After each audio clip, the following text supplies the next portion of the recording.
Duas coisas importantes. Para que fazer um trabalho interior de expansão da consciência? Com que propósito? O propósito de um trabalho interior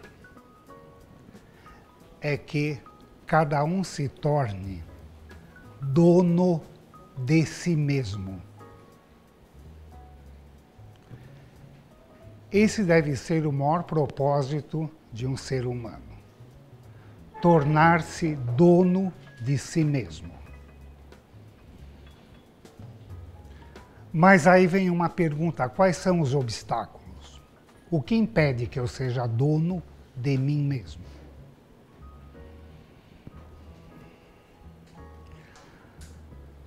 Vamos falar seriamente. Vocês acham que são livres? Quem que disse não? Alguém concorda com ela? Uma pessoa pode estar parada aí na esquina, ter uma conta bancária enorme, um carro maravilhoso à disposição, um piloto particular num avião próprio, e, no entanto, ela não sabe para onde ir nem o que fazer. O ser humano é interiormente aprisionado. Ele é escravo dos seus processos psicológicos.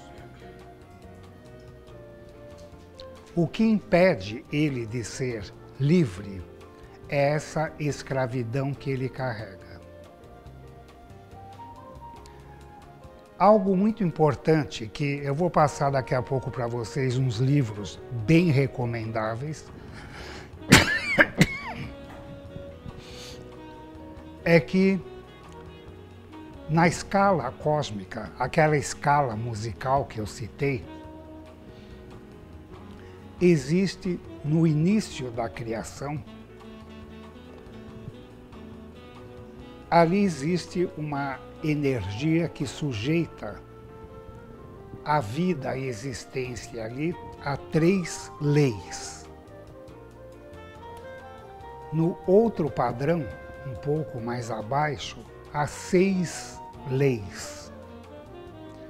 Mais abaixo, há 12 leis. Mais abaixo, há 24 leis. Mais abaixo, há 48 leis, que é onde nós estamos. E mais abaixo, há 96 leis, que é onde está a Lua.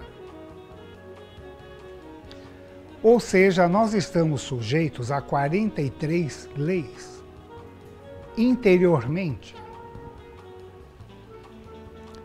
E como escapar dessas leis que nos escravizam? Somente através da conscientização de todos os processos aprisionantes que cada um possui. Isso requer um incessante trabalho interior. Somente o autoconhecimento pode conduzir a isso. Pode conduzir a que eu progressivamente vá me tornando livre dos processos que me aprisionam. E cada vez mais eu vou me tornando dono de mim mesmo.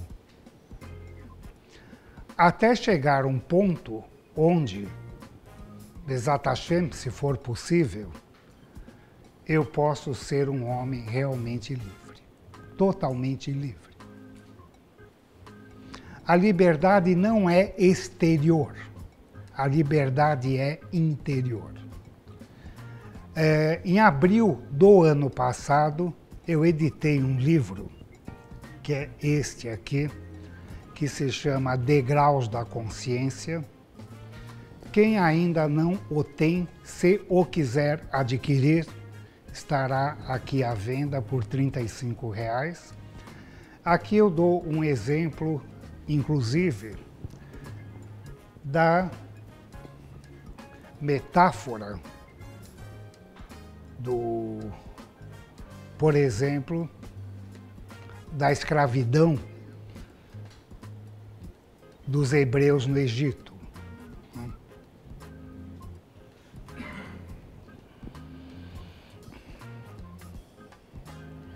A Bíblia tem, como o Renato descreveu, tem vários pontos de compreensão. Tem o superficial, tem um mais profundo que nem as capas da cebola, até você chegar no nível mais profundo. E o Velho Testamento foi escrito por alegorias, assim como o Novo Testamento foi escrito por parábolas. Parábolas e alegorias dão margem a várias compreensões. Então, nós temos aí uma representação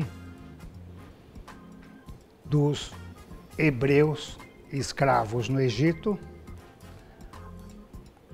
até o surgimento de Moisés como libertador. E Moisés tira, depois de uma luta muito grande com o faraó, tira esses judeus do cativeiro e leva para o deserto do Sinai em direção a Canaã. Mas o que acontece com esses escravos, depois que eles conseguem finalmente atravessar o Mar Vermelho? Eles começam a massacrar Moisés. Por que você nos tirou do Egito? Lá nós éramos escravos, mas tinha carne, tinha água, tinha leite. E aqui não tem nada, tem só esse maná. Era um alimento que caía do céu e que tinha que ser consumido no dia seguinte não servia mais para o consumo, mas caía mais. Mas muitos deles fizeram o movimento de voltar. Eles queriam voltar para o Egito, para o cativeiro, para ali ter o seu lugar de dormir, ter água e ter a sua carne e o seu leite. Por que será que eles entraram em resistência? Agora eles estavam livres, mas não queriam essa liberdade, eles queriam voltar.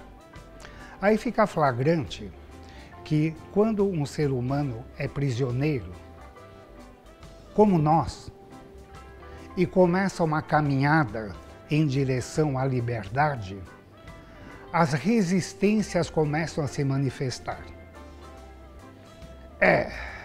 Quando eu ia no Parque Antártica assistir o jogo, eu era muito mais feliz, porque quando eu ia lá, começam a entrar as resistências em ação. E quer que tudo volte a ser como era. Só que não é mais possível.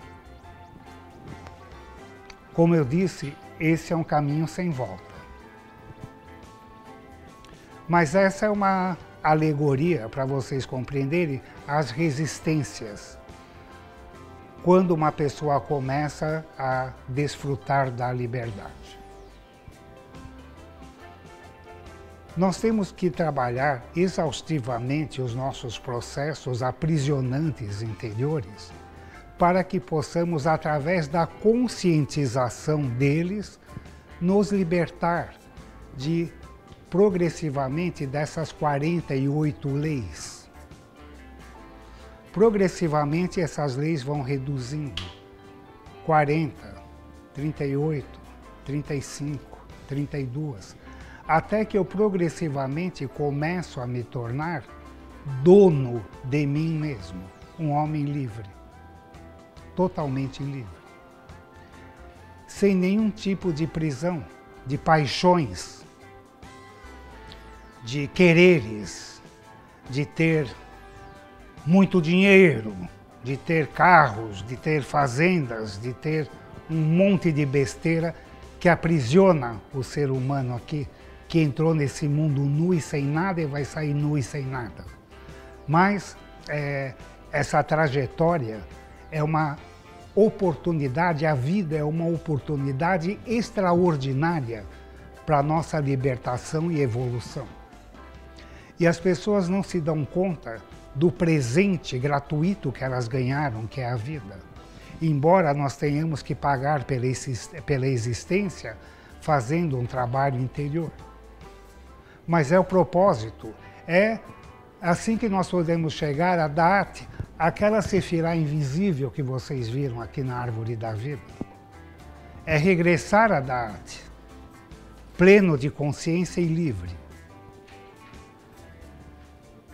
Esse é o motivo da nossa existência terrena e que muita gente, a maciça maioria do planeta, desconhece. Nós temos aqui a oportunidade de conhecer isso. E como disse o Pequeno Príncipe, Saint-Exupéry, tu te tornas responsável por aquilo que cativas. A partir do momento que nós temos esse conhecimento, nós não podemos mais fingir que não sabemos.